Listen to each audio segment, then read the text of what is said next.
நம்ம தொழில்துறை அமைச்சர் கீர்த்தனா அவங்க வந்து கொரியா போயிருக்காங்க, சவுத் கொரியா. போயிட்டு அங்கேருந்து ஃபோட்டோஸ்லாம் ரிலீஸ் பண்ணியிருக்கிறாங்க. அதை எடுத்து நியூஸ் போட்டிருக்காங்க. தந்தி டிவியில் நியூஸ் வந்திருக்கு. இந்த மாதிரி $4 பில்லியன் ஒப்பந்தம் போடப்பட்டது. கீர்த்தனா போன உடனே அங்கே கொரியாவிலேருந்து அவங்க இப்படி போஸ்ட் கொடுத்து எல்லாரையும் நிற்க வச்சு, கொரியாக்காரங்கெல்லாம் நிற்க வச்சு இப்படி போஸ்ட் கொடுத்து ஒரு ஃபோட்டோ போட்டிருக்காங்க.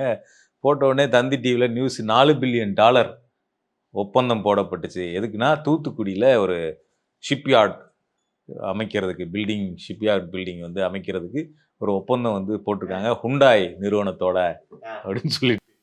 அப்போ ஏற்கனவே வர வேண்டியது ஆந்திராவுக்கு போச்சு. நான் அதான் என்னோட சேனலில் சொன்னது தான், ஒரு அமைச்சர் 2 மாநிலத்துக்கு வேலை செய்கிறாங்க.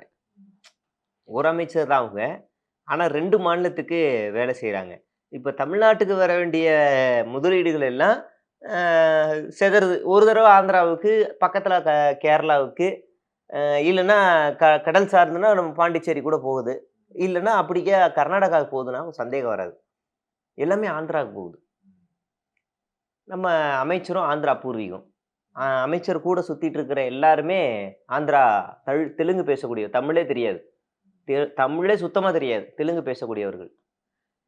அமைச்சர் கீர்த்தனா இங்கே அமைச்சரானவுடனே தெலுங்கு மாநிலத்தில் இருக்கக்கூடிய பல சேனல்கள் ஒரு தெலுங்கர் வந்து தமிழ்நாட்டினுடைய அமைச்சராக இருக்காங்கன்னு ஃபயர் விட்டு ஒரு பெரிய மெயின் ஸ்ட்ரீம் எல்லாம் ஒரு பெரிய டிபேட்லாம் நடக்குது. சந்திரபாபு நாயுடு பையனும் அங்கிருந்து வாழ்த்துலாம் சொல்லியிருந்தாரு அவங்களுக்கு.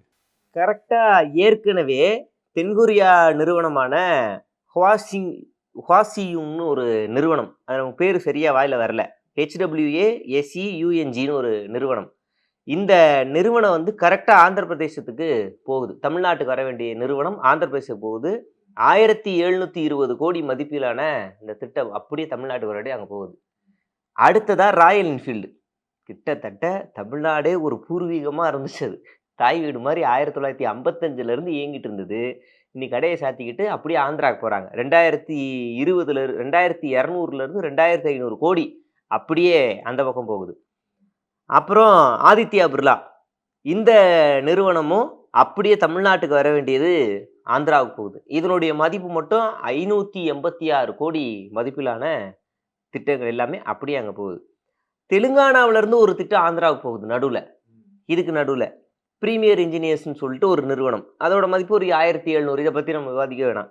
இப்போது இவ்வளவு நிறுவனங்கள் வெளியில் போயிருக்கு. இந்த நிறுவனங்கள்லாம் மதிப்புலாம் பார்த்தோம்னா கோடி கோடி கோடின்னு தானே படிக்கிறோம். அந்த கோடிக்கு பின்னாடி ஆயிரக்கணக்கான இளைஞர்களுடைய வேலை வாய்ப்புகள் இருக்கு. அதுக்கு தான் இப்போ என்ன சொல்றாங்கன்னா, இப்போ ஹுண்டாய் மாதிரியான ஒரு பெரிய கம்பெனியோட ஒரு மேசிவான ப்ராஜெக்ட் கொண்டு வந்துட்டோம் அப்படின்னு சொல்றாங்க. ஆனால் அந்த ப்ராஜெக்ட் வந்து டிசம்பர் மாதமே அதுக்கான ஒப்பந்தம் போட்டாங்க. டிசம்பர் 2025 அதுக்கான இனிஷியல் ஒப்பந்தம் போடப்பட்டுடுச்சு. அதுக்கு பிறகு ஏப்ரல் மாதம் அதை ஒன்றிய அரசு அதை வந்து உறுதி பண்ணாங்க. இது வந்து ஒரு 3 தரப்பு ஒப்பந்தம். ஒன்றிய அரசு, தமிழ்நாடு, அந்த கொரியன் கம்பெனி 3 பேரும் சேர்ந்து ஹுண்டாயோட போட்ட ஒப்பந்தம். 3 பேரும் போட்டுக்கிட்ட ஒப்பந்தம் இது ஏப்ரலில் ஆக்சுவலாக கிட்டத்தட்ட நடைமுறைக்கு வந்துருச்சு. அதை வந்து சும்மா விசிட் பண்ண போயிட்டு வந்துட்டு இவங்களே போயிட்டு அந்த ஒப்பந்தத்தை ஈர்த்து வந்த மாதிரி வந்து அந்த ஃபோட்டோஸ்லாம் போட்டுட்டு இருக்காங்க. இந்த 2 நாள் முன்னாடி இபி திட்டத்தை வந்து இனிமேல் இபி பில்லை வந்து நீங்கள் ஃபோனில் நீங்களே ஆன்லைன்லேயே பே பண்ணிக்கலான்னு விஜய் கொண்டு வந்தாருன்னு ஒரு ஃபேக் நியூஸ் ஒன்று பரவச்சு. அது ஒன்றும் இல்லை, ஆட்டோ பே ஆப்ஷன் கொண்டு வந்திருக்காங்க. இது ஒரு பெரிய சாதனை மாதிரி. இது ஏற்கனவே நடைமுறையில் இருக்குது, ஆன்லைனில் பே பண்ணுறதெல்லாம். நீங்கள் வந்து அதை ஆட்டோவே கொண்டு வந்துட்டேன். அது ஒரு பெரிய திட்டம், அது ஒரு ஆப்ஷன். ஆப் யார் வேணாலும் கிரியேட் பண்ண முடியும். நீங்களே யூடியூப்பில் போயிட்டு நான் இந்த மாதிரி சில ப்ராடக்ட்ஸ் எல்லாம் சேல்ஸ் பண்ணுற மாதிரி ஒரு ஆப்பை வந்து கிரியேட் பண்ண போகிறேன் அப்படின்னு நீங்களே இப்போ யூடியூப் பார்த்தீங்கன்னா நீங்களே ஒரு ஆப்பை கிரியேட் பண்ணலாம். அதில் வந்து நான் காசையும் வாங்க போகிறேன் அக்கௌண்ட் ஆட் பண்ணி அப்படின்னா அதில் ஒரு சின்ன ஆப்ஷன் ஆட்டோ பேன்னு ஒன்று இருக்கும், அதையும் நீங்கள் வாங்கலாம். இந்த மாதிரி ஒரு திட்டத்தை அந்த மாதிரி தான் வந்து இப்போ விசிட் பண்ணிட்டு வந்து ஏதோ இவங்களே அந்த மொத்த ஒப்பந்தத்தையும் போட்டு வந்த மாதிரி. இது ஒரு ஃபேக் நியூஸ். அடுத்த ஒரு ஃபேக் நியூஸ் என்னன்னா, எல்என்டி நிறுவனம் கேள்விப்பட்டீங்கல்ல, அதுக்கு வந்து தமிழ்நாடு ஃபேக்ட் செக் வந்து இது ஏற்கனவே இருக்கிறது, புதுசாலாம் இல்லை அப்படின்னு வந்து ஒரு ரொம்ப வித்தியாசமா போட்டிருந்தாங்க. தமிழ்நாடு ஃபேக்ட் செக் வந்த நிலைமை. ஐயா என் கார்த்திக் ஐயா எங்க இருக்கீங்க? எங்க இருக்கீங்க? அந்த ஃபேக்ட் செக்குக்கு வந்து நிலைமை என்னன்னா, கடந்த கால ஆட்சியில திமுகவுக்கு எதிரா கீழே எவனாவது பாஜகக்காரன், அதிமுககாரன் இல்ல தாவேகா எவனாவது ஒருத்தர் ஃபேக் நியூஸ் பரப்புவான். அதை எடுத்து இவங்க பண்ணுவாங்க. இப்ப தாவேகா அரசுக்காக வேலை செய்யற ஃபேக் நியூஸ் சேக் வந்து என்னன்னா, தாவேகாவே பரப்புற ஃபேக் நியூஸ ஃபேக் சொல்ல வேண்டிய கட்டாயத்துக்கு தமிழ்நாடு ஃபேக்ட் செக் நவுந்திருக்கு. ஒரு துயரமான காலம். சரி என்ன பண்றது? ஆக்சுவலா என்ன பண்ணாங்கன்னா, இந்த மாதிரி ப்ராஜெக்ட் வந்து 3 ப்ராஜெக்ட் சைன் பண்ணியிருக்காங்க அப்படின்னு சொல்லிட்டு போட்டாங்க. அப்போ இது 3மே ஏற்கனவே இருந்ததுனுடைய எக்ஸ்பேன்ஷன் தான். எல்என்டி வந்து அதோட எக்ஸ்பேன்ஷனு. இன்னொரு ப்ராஜெக்ட் அதுவும் ஏற்கனவே இருந்ததுனுடைய அந்த ஏஐ டேட்டா சென்டர் அதுவும் ஏற்கனவே இருந்ததுடைய எக்ஸ்பேன்ஷன் தான். இதுக்கு வந்து அது என்ன மாதிரி அவங்க போட்டிருந்தாங்கன்னா, இது எக்ஸ்பேன்ஷன் தான் நாங்க சொன்னமே தவிர புது திட்டம் நாங்க சொல்லவே இல்லை. புது திட்டம்னு தமிழ்நாடு அரசு சொன்னதாக சொல்வது ஃபேக் நியூஸ். சரி, பரப்புனது யாரு? தாவேகாக்காரன்.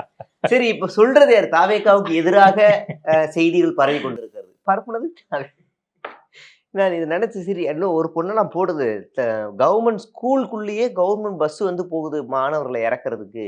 விஜய் நீங்க உண்மையிலேயே கிரேட் அப்படின்னா, அடா பாவீங்களா, இவங்க எல்லாம் செய்தியே பார்க்காமலே விஜய் மூஞ்ச மட்டுமே பார்த்து பார்த்து வளர்ந்துருக்காங்களோ அப்படின்றது எனக்கு ரொம்ப கவலையா இருந்துச்சு. அடப்பாவி, இந்த திட்டம் எப்போ வந்து நடைமுறைக்கு வந்து எவ்வளோ பேர் பேசி எவ்வளோ சாதனையாச்சு, இவங்க என்ன இப்படி இருக்காங்க அப்படின்ற மாதிரி இருந்துச்சு. ஏற்கனவே வந்த திட்டத்தை எல்லாத்தையுமே நார்த் இந்தியன் பேஜஸ்ல கொண்டு போய், நான் புதல்வன் ஒரு திட்டத்தை விஜய் அறிமுகப்படுத்தினாரு, காலை உணவு திட்டத்தை விஜய் அறிமுகப்படுத்தினாரு, மகளிர் விடியல் பேருந்து திட்டத்தை விஜய் அறிமுகப்படுத்தினாரு, மாதம் 1000 ரூபா ஸ்கீமை 2000 தான் எக்ஸ்பெண்ட் பண்ண போறாரு, இப்படின்னு பல ஒரு நார்த் இந்தியன் இன்ஃப்ளூயன்சஸ் வச்சு நார்த் இந்தியா ஃபுல்லா பரப்பிட்டு இருக்காங்க. ஏற்கனவே இருக்க திட்டத்துக்கு இவர் தான் கொண்டு வந்தாருன்னு. அடுத்தது நம்ம அமைச்சர், தொழிலாளர் நலத்துறை அமைச்சர் பர்வேஸ், அவர் வந்து ஒரு ஹாஸ்பிட்டலுக்கு இன்ஸ்பெக்ஷன் போறார். நம்ம இங்கே நம்ம தாவேக ஆட்சியில் மட்டும்தான் பார்த்தோம்னா எந்தெந்த துறை அமைச்சர்கள்லாம் அந்த துறை சார்ந்த இன்ஸ்பெக்ஷனை தவிர்த்து வேற எல்லா துறைக்கும் போறாங்க. அவங்க எந்த துறைக்கு அமைச்சரோ அந்த துறை சார்ந்த இன்ஸ்பெக்ஷன் போறதுக்கு பதிலாக மற்ற எல்லாத்துக்கும் இன்ஸ்பெக்ஷன் போறாங்க. எனக்கு தெரிஞ்ச வன்னியரசு ஒருத்தர் தான் அவர் துறை சார்ந்த இன்ஸ்பெக்ஷன் போயிட்டு இருக்காரு. அருண்ராஜ் மட்டும்தான் மருத்துவத்துறை அமைச்சர் இருந்துகிட்டு மருத்துவத்துறையில் போவே இல்லை. ஆனா கீழே இருக்க வண்டு சிண்டுல இருந்து எம்எல்ஏல இருந்து தோத்தவன்ல இருந்து எல்லாரும் ஆஸ்பத்திரி ரைடு போகும்போது கேமராவோடய தான் போறது. ஆமா, அது ஒரு முக்கியமான பாயிண்ட். உள்ள போயிருவாங்க, அந்த உள்ள இருக்கிற அந்த அதிகாரி நிறைய எக்ஸ்பிளைன் பண்றாரு, டீடைல்டா எக்ஸ்பிளைன் பண்றாரு. இவர் அதெல்லாம் காதலே வாங்க, என்னென்ன மருந்து கொண்டு வந்தோம், என்னென்ன ஃபெசிலிட்டிஸ் இன்ட்ரடியூஸ் பண்ணியிருக்கிறோம், இத்தனை டாக்டர்ஸ் என்னென்ன வேலை பார்க்குறாங்கன்னு எக்ஸ்பிளைன் சுற்றி பார்த்துன்னு போட்டோ. இப்போ சிஎம் போட்டோ வந்தா நோயாளிகள்லாம் வந்து அப்படியே கேன்சர் பேஷண்ட் அப்படியே வந்துருவாங்க. அப்படியே இங்க போட்டோ வச்சிங்க நாங்க குணமடைஞ்சிட்டோம் அப்படின்னு எந்திரிச்சு வந்துருவாங்களா? எதை பேசணும்னு என்ன புரோட்டோகால் படி வைக்கணும்ல? புரோட்டோகால் அப்படிலாம் ஒன்றும் கிடையாது, வைக்கணும்லாம். இதுல பர்வேஸ் அவர் வந்து என்ன பண்ணிருக்காப்லன்னா, அவருடைய அமைச்சர் அறை இருக்கு இல்லையா, அந்த அலுவலகத்துல இவர் வந்து உள்ள போகும்போது சாதாரண சேர் இருந்திருக்கு. அதை எடுத்துட்டு ஒரு 35,000 ரூபா 40,000 ரூபா சேர்ல தான் நான் உட்காருவேன், இந்த சேர்ல எல்லாம் நான் உட்கார மாட்டேன், அதை எடுத்துருங்க அப்படின்னு எடுக்க சொல்லிட்டு எடுத்திருக்காரு. இருந்த அதிகாரிகள் எல்லாருக்குமே வழக்கமா தொழிலாளர் துறை அமைச்சராக இருக்க இவருக்கு வந்து இந்த கை கிளவுஸ் ஹெல்மெட்டு இப்படி கொடுக்குற விழா வந்து மாசம் மாசம் நடக்கும். அந்த விழாவே இனிமே எனக்கு வந்து கிராண்டா நடக்கணும், கொடுக்க போறாரு, வரப்போறாரு, வந்துட்டாரு, வந்துகிட்டே இருக்காரு, இன்னும் 10 நிமிஷம் வந்துட்டாரு வா அப்படின்னு சொல்லி பிரம்மாண்டமா நடத்தணும் அப்படின்னு அதிகாரிகளுக்கு கட்டளை போட்டிருக்காரு. இப்போ என்ன பிரச்சனைனா, நீங்க எல்லாரும் இன்ஸ்பெக்ஷன் போறீங்க, இன்ஸ்பெக்ஷன் போறது பிரச்சனை இல்லை, மக்களுக்கு அது வழியா ஏதாவது நல்லது நடந்தா சரி. ஆனா எல்லாருமே என்ன பண்றாங்கன்னா, கையில ஒரு கேமரா, ஒரு காலர் மைக்கு மாட்டிட்டு போயிட்டு என்ன பண்றாங்கன்னா, பப்ளிக்ல அவங்கள நிக்க வச்சு, அவங்க ஒரு கவர்மெண்ட் சர்வெண்ட் அல்லது கவர்மெண்ட் எம்ப்ளாயி, அவங்கள வந்து பொதுமக்கள் முன்னிலையில வந்து ஒரு மாதிரி ஹியூமிலேட் பண்றாங்க, இல்லைன்னா ஹராஸ் பண்றாங்க. இது வந்து ரொம்ப மோசமான போக்கு. நீங்க ஒரு விஷயத்த போறீங்கன்னா அந்த விஷயம் தப்பா இல்லையான்னு கண்டுபிடிக்க போறீங்க, தப்புனா அதை எழுதி எடுத்துக்க போறீங்க, கம்ப்ளைண்ட் கொடுத்து சுகாதாரத்துறை கம்ப்ளைண்ட் கொடுத்தா சுகாதாரத்துறை நடவடிக்கை எடுக்க போகுது. இதுதான் நீங்க பண்ண வேண்டியது. அதை விட்டுட்டு எல்லாரையும் நிற்க வச்சுட்டு கூட்டமாக நின்றுக்கிட்டு கேமரா வச்சுக்கிட்டு அவங்களுக்கு சவுண்ட் விட்டு அங்கே இருக்க மக்கள் மத்தியில் அசிங்கப்படுத்துறது போதாதுன்னு அதை வீடியோவை சோசியல் மீடியாவில் போட்டு விட்டு எல்லார் மத்தியிலையும் தமிழ்நாடு முழுக்க அவங்கள வந்து இதில் செஞ்சியில் வந்து ஒரு தாவேகா வேட்பாளர் தோத்து போயிடுறாரு, ஜெயிச்சது பாமக. அவர் தோத்து போன கேண்டிடேட் வந்து ஒரு ஸ்கூலுக்குள்ள இன்ஸ்பெக்ஷன் போறாரு. உள்ள போய் என்ன பண்றாருன்னா, நீங்க வந்து பாமக இங்க இருக்க எம்எல்ஏக்கெல்லாம் நீங்க வந்து எதுவும் சொல்லக்கூடாது. எதுவா இருந்தாலும் என்கிட்ட சொல்லு. நாங்க தான் மாநில ஆளுங்கட்சி. பாமகலாம் ஒரு கட்சியே இல்ல. அப்படின்னு அந்த தலைமை ஆசிரியர்ட்ட தோத்த வேட்பாளர் போய் மிரட்டிக்கிட்டு இருக்காரு. அதையும் இவங்க வீடியோ எடுத்து பெருமையா பேசுறாங்க. அதையும் வீடியோ ஆஹா! எப்படி ஒரு இது. அடுத்து நம்ம வழக்கம் போல நம்ம அமைச்சர் ஸ்ரீநாத். நோ கமெண்ட்ஸ் ஃபர்ஸ்ட்டு இதுல. அத பத்தி அப்புறம் பேசுவோம். அதுக்கப்புறம் வேற ஏதோ ஒண்ணு சொன்னாப்புல. இப்ப இன்னைக்கு ஒரு விஷயம் கேட்கும்போது, மைக் அப்படி தள்ளி விட்டு டோர சாத்திட்டு ஓடிட்டேன். என்கிட்ட கொடுத்தாலும் நான் நோ கமெண்ட்ஸ்ன்னு சொல்லுவேன்னு தெரிஞ்சு அப்புறம் எதுக்கு மைக்கை கொண்டு வரீங்க? எப்பதான் பேசுவாரு? எனக்கு புரியல. எப்பதான் இவரு பேசுவாரு? பேசுறதுக்குன்னு ஒரு 4 டெம்ப்ளேட் வச்சிருக்காங்க. சிடிஆர் நீங்க டெய்லி பிரஸ் மீட்ட குடுத்துருங்க சிடிஆர். முடிஞ்சா திமுக காரர் தான் எல்லாத்துக்கும் காரணம் சொல்லிக்கிட்டே இருங்க அப்படின்னு சொல்லி அனுப்பிச்சுட்டாங்க போல. இப்ப நல்லா பேசக்கூடிய ஆளா வடிகட்டி ரொம்ப நாள் கிட்டத்தட்ட 1 மாசம் கழிச்சு நம்ம அருண்ராஜ் இறக்கியிருக்காங்க. ஆதவ் அர்ஜுனா வந்து நான் சொன்ன மாரி சூப்பர் டீலக்ஸ் மாசத்துக்கு ஒரு வாட்டி வந்து பேசுவாரு. மீதி எல்லாம் ஃபயர் விட்டதுலேருந்து நம்ம பார்த்திபன் வந்து சைலண்டா ஓடிட்டாரு. எப்பா இவங்க என்ன இப்படி கேள்வி கேட்குறாய்ங்க. நான் நினைச்சேன் சாஃப்ட்டா கேட்பாய்ங்கன்னு. முட்டுச்சு வாங்குவாங்கன்னு கேட்குறாய்ங்கன்னு அவரு எஸ்கேப்பு. இப்ப எல்லாம் மாட்ட ஆரம்பிச்சுட்டாங்க. இவரெல்லாம் ரொம்ப தெளிவு. இவரு புசியானதுலாம். துளசி எங்கம்மான்னு கேட்டு போனவர் தான் புசியானது. அதோட ஆளு பாட்டு சைலன்ட்டு. எம்மா ஆள விடுங்கடா என்ன ஓட்டாரு. இப்ப அடுத்தது பார்த்தோம்னா நம்ம ஆதவ் அர்ஜுனா ஒண்ணு சொன்னாரு முன்னாடி சில நாட்களுக்கு முன்னாடி. இந்த நிதின் கட்கரி பார்த்து நான் சில கோரிக்கைகள்லாம் வச்சேன். இந்த சாலை மேம்பாடு இது சம்மந்தமாலாம். வந்து நிதிய பத்திலாம் நீங்க கவலையே படாதீங்க. ஃபுல் நிதி நீங்க கேட்கறது 100% உங்களுக்கு வந்துரும். அப்படின்னு சொல்லிட்டு எனக்கு வந்து என்ஷூர் பண்ணியிருக்கிறாரு. மத்திய அரசுகிட்ட எங்களுக்கு நிதி வாங்குறதுல எந்த பிரச்சனையுமே இல்ல அப்படின்னு சொன்னாரு. இப்போ செங்கோட்டையன் அவரு என்ன சொல்லியிருக்கிறாருன்னா, பேரிடர் நிவாரண நிதி 1000 கோடி அப்படியே எங்களுக்கு குடுத்துட்டாங்க மத்திய அரசு. எங்களுக்கு மத்திய அரசுகிட்டலாம் எங்களுக்கு நிதி வாங்குறதுலாம் ஒரு மேட்டரே கிடையாது அப்படின்னு சொல்லியிருக்கிறாரு. ஏன்னா, ம். அங்க நடக்கிறத நாங்க கேள்வி கேட்க மாட்டோம். இது ஒரு பாஜக அரசாவே செயல்படுத்துவோம்.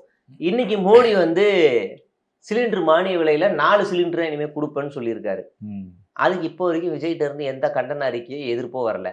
நேத்து வந்து மும்மொழி கொள்கையை அமுல்படுத்த சொல்லி கல்வி அமைச்சருக்கு லெட்டர் வந்திருக்கு. கல்வி அமைச்சருக்கு கல்வித்துறை சார்ந்து ஒரு கடிதம் அனுப்பியிருக்காங்க ஒன்றிய அரசு. அதுக்கு எந்த இதுவும் வரல. இப்படி ஒன்றிய அரசு சம்பந்தமான 100 நாள் வேலை 100 திட்டத்துக்கான நாள் வேலை திட்டத்துக்கு இப்போ வரைக்கும் அதோட வாயே ஃபண்ட் திறக்கல. குறைச்சிருக்கிறாங்க. எப்போ வரைக்கும் வாயை திறக்கல. அப்படியே ம். அமைதியா இருக்காங்க. அதனால இது ஒரு பாஜக அரசாகவே இயங்குச்சு அப்படின்னா நமக்கு எந்த பிரச்சனையும் இல்ல. சிபிஎஸ்இ முக்கியமா.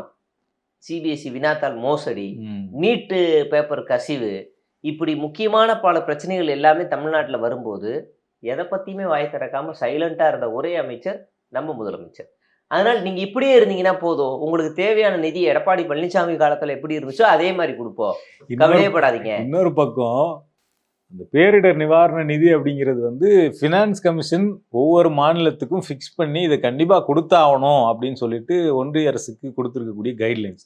அந்த நிதியை அவங்க வந்து என்ன பண்ணுவாங்கன்னா ஒரு குறிப்பிட்ட இது ஒரு தவணைகள் 2 தவணை அந்த மாதிரி பிரித்து கொடுத்துருவாங்க. வருஷம் கொடுத்துருவாங்க. அப்படி வந்த நிதி தான் அது. இப்போ இவர் ஏதோ என்ன சொல்றாருன்னா, ஏதோ ஒரு பெரிய வெள்ளம் வந்த மாதிரியும், அந்த வெள்ளத்துல சென்னை மாட்டிட்டு தவிக்கிற மாதிரியும், அதனால ஒரு 50,000 60,000 கோடி லாஸ் ஆன மாதிரியும், அதை நாங்க கேட்ட உடனே 50,000 கோடியை கொடுத்துட்டாங்கிற மாதிரி சொல்லியிருக்கிறாரு. அது யூஸ்வலா ஒவ்வொரு தவணையா கொடுக்குற காசு. அதுலலாம் பிரச்சனை இல்லை. அதையும் சொல்ல வேண்டியது நம்ம நிதியமைச்சர். இவர் முன்னாள் நிதியமைச்சருங்கிறத மறந்துட்டாரு இதே பீரியட்ல. அவர் என்ன பண்ணிக்கிட்டு இருக்காரு தெரியல. வெள்ளை அறிக்கை எழுதிட்டு இருக்காரான்னு தெரியல. கம் டு நம்ம ரமேஷ். திருப்பரங்குன்ற விவகாரத்துல கேள்வி எழுப்புறாங்க. அவர் ஒரு பதில் சொல்றாரு. நிர்வாக பிரச்சனைகள் மட்டும் என்கிட்ட சொல்லுங்க. ஆல்மோஸ்ட் இதுவும் நிர்வாக பிரச்சனை தான். மற்றதெல்லாம் நீங்க வந்து மேலிடம் வந்து எங்க தலைவர் விஜய் தான் முடிவு பண்ணுவாருன்னு சொல்லிட்டு எஸ்கேப் ஆயிடுறாரு. சிடிஆர் என்ன சொல்றாருன்னா, கடந்த ஆட்சியில என்ன ஸ்டாண்ட் எடுத்தாங்களோ அதே ஸ்டாண்டு தான் அப்படின்னு தெளிவா சொல்லல. விளக்கை ஏத்த விடுவோமா, ஏத்த விட மாட்டோமா அப்படிலாம் எதுவும் சொல்லல. கடந்த ஆட்சியில என்ன ஸ்டாண்டு அப்படின்றதான் சொல்றது. அப்பனா நாங்க ஸ்டாண்ட் எடுத்தோம். ஆனா அவங்க மீறி ஏத்திட்டாங்க. கோர்ட்டு சொல்லிடுச்சு. நாங்க என்ன நாங்க பண்ணோம்? என்ன பண்ண முடியும்? நாங்க வந்து ஏற்றக்கூடாதுன்னு தான் இருந்தோம். நாங்க வந்து வழக்கமா ஏற்றுற இடத்துல தான் ஏற்றுவோம். தற்காப்பகத்தெல்லாம் ஏற்றக்கூடாதுன்னு தான் இருந்தோம். கோர்ட் வந்து சொல்லிருச்சு. அதனால நாங்க ஏத்த வச்சுட்டோம் அப்படின்னு வரலாம். இந்த 2 அமைச்சர்களுடைய ஸ்டேட்மெண்ட்டை பார்க்கும்போது நமக்கு அதுதான் இருக்கு. ஆக்சுவலா அறநிலைத்துறை அமைச்சர் தான் அதுக்கு பதில் சொல்லக்கூடிய கடமைப்பட்டவர். ஏன்னா கோயில் நிர்வாகம் தான் அதை முடிவெடுக்கணும். ஆமா கோர்ட்டு உத்தரவு போட்டாங்க. கவர்மெண்ட்டும் கோயில் நிர்வாகமும் தான் முடிவெடுக்கணும். அப்போ கோயில் நிர்வாகம் யாருக்கு கீழே வருதுன்னா அறநிலைத்துறை கீழே வருது. அப்போ அவர் தான் அதுக்கான பதில் அவர் தான் சொல்லணும். சொல்லணும். திருப்பரங்குன்ற எம்எல்ஏவா இவர் சொல்லக்கூடாது. திருப்பரங்குன்ற தனித்துறை எம்எல்ஏ வந்து அங்க ஏதாவது இந்து முன்னணி பிரச்சனை பண்ணாங்கன்னா அதை தடுக்கிறதுக்காக இங்க போலாம். போகலாம், அவ்வளவுதான். ஆனா இப்ப இவர் புதுசா ஒண்ணு கொண்டு வந்திருக்காரு இபி இஷ்யூல, ஃபியூஸ் கேரியர் திருட்டு திருட்டு. போறாங்க. இப்ப எனக்கு இங்கதான் ஒரு கேள்வி வருது. எல்லா ஊர்லயும் சொல்லி வச்ச மாதிரி ஃபியூஸ் கேரியர் Fuse carrier. திருடுறாங்களா? இப்ப திமுக பீரியட்ல ஃபீஸ் கேரியர் திருடுன்றதெல்லாம் எதுவுமே நடக்கல. நடந்துச்சுன்னா அப்பயும் கரண்ட் கட் ஆயிருக்கும். உங்க ஆட்சி வந்ததுக்கு அப்புறம் திருட்டு நடக்குதுன்னா அப்போ உங்க ஆட்சி லட்சணத்துல திருடர்களுக்கு பயம் இல்ல. திமுக காரங்க திருட்டு இருப்பாங்கல்ல. திமுக தான் திருடு. திமுக காரன் திருடுறான்னா அதை தடுக்கிற அளவு கூட உங்களுக்கு திராணி இல்ல அப்படி வச்சுக்கோமா. ஒரு ஃபியூஸ் கேரியரை பாதுகாக்க முடியவில்லையா? நம்ம துண்டு ஃபீஸ் கேரியரை பாதுகாக்க வக்குல தமிழ்நாட்டை எப்படி பாதுகாப்பீன்னு கேள்வி கேட்பாங்கல்ல. இப்ப இன்னொரு ஒரு கேள்வி வருது. ஃபீஸ் கேரியரை எவ்வளவுக்கு போகும்? அது முதல்ல இரும்பு கடையில வாங்கவே மாட்டான். அதை வாங்கி போய் அவன் என்ன செய்வான்? இல்ல அவர் வந்து ஒரு சதியை தான் கட்டமைக்கிறார். ஃபியூஸ் கேரியர் திருட்டுங்கிறது மூலமா திட்டமிட்டு இந்த மின்வெட்டு வந்து உருவாக்கப்படுது. ஃபியூஸ் கேரியரை திருடிட்டு போய் மின்வெட்டு உருவாக்கி மக்களை கஷ்டத்துக்கு உள்ளாக்குறாங்க. அதுக்கு மக்கள் கோவப்பட்டாங்கன்னா தாவேக அரசின் மீது கெட்ட பேர் உண்டாகும். திருடுனதுல ரெண்டு பொடியனுங்க 2 பேர் மாட்டிருக்காங்க.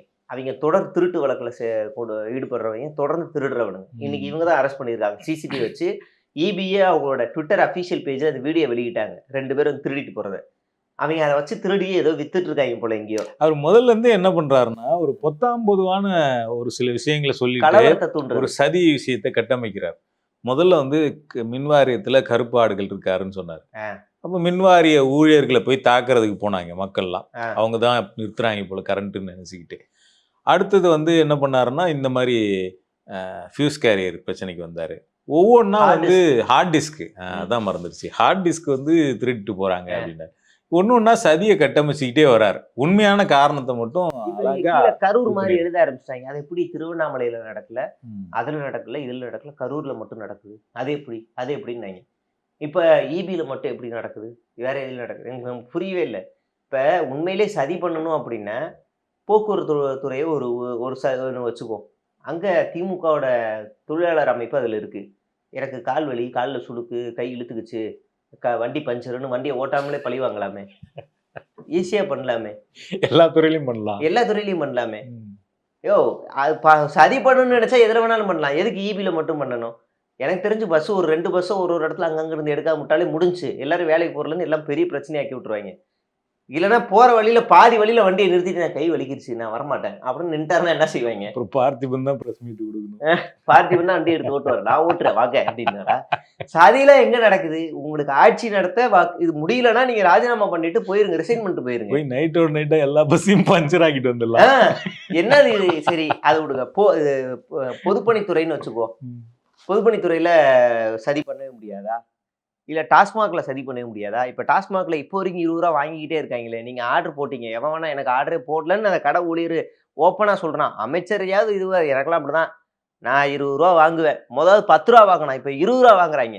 எதுக்கடா 20 ரூபானா ஸ்டிக்கருக்கும் பாட்டிலுக்கும் 10 ரூபா வாங்குறோம். அப்ப 20 ரூபா வாங்குவோம். பாட்டில வேணா திரும்பி கொடுத்துட்டு போயிரு, அதுக்கு 10 ரூபா தான் திரும்ப தருவேன்றான். அப்ப இதுல யார் சரி? திமுக காரன் சரியா? அடுத்து நம்ம அனந்த்ஜித் அவருக்கு சீட்டு தான் கொடுக்கல, ஏமாத்திட்டாங்க. ஸோ அவர் வந்து ஒரு பேட்டியில் பேசியிருக்கிறாரு. விஜய் வந்து பெரம்பூர் பக்கம் பெரம்பூருக்கு போகலன்ற மாதிரி கேட்குறாங்க அவங்க. பெரம்பூருக்கு போகலன்னு யார் சொன்னது? வந்து அவர் எப்பயுமே ஒரு பழக்கம் கொண்டுவார். என்னன்னா மாறு இடத்துல போயிட்டு எல்லாத்தையும் பார்த்துன்னு வருவார். எங்கே என்னென்ன பிரச்சனை இருக்குன்னு எல்லாமே அவருக்கு தெரியும். அவர் போயின்னு தாங்கிறார் மாறு இடத்தில். இந்த கந்தசாமின்னு ஒரு படம் வந்து தெரியுமா? சிபிஐ ஆஃபீஸராக இருப்பாப்புல பகல்ல. ராத்திரியில அவர் என்ன பண்ணுவாருன்னா வந்திருக்க இந்த மனுவெல்லாம் பார்ப்பாரு. கோவில் மரத்தில் கட்டின மனுவெல்லாம் படிச்சுட்டு சேவல் வேஷம் கட்டிக்கிட்டு கொக்குன்னு ஊருக்குள்ளே போய் சுற்றிக்கிட்டு வில்லனை அடித்து கொண்டு வருவார்.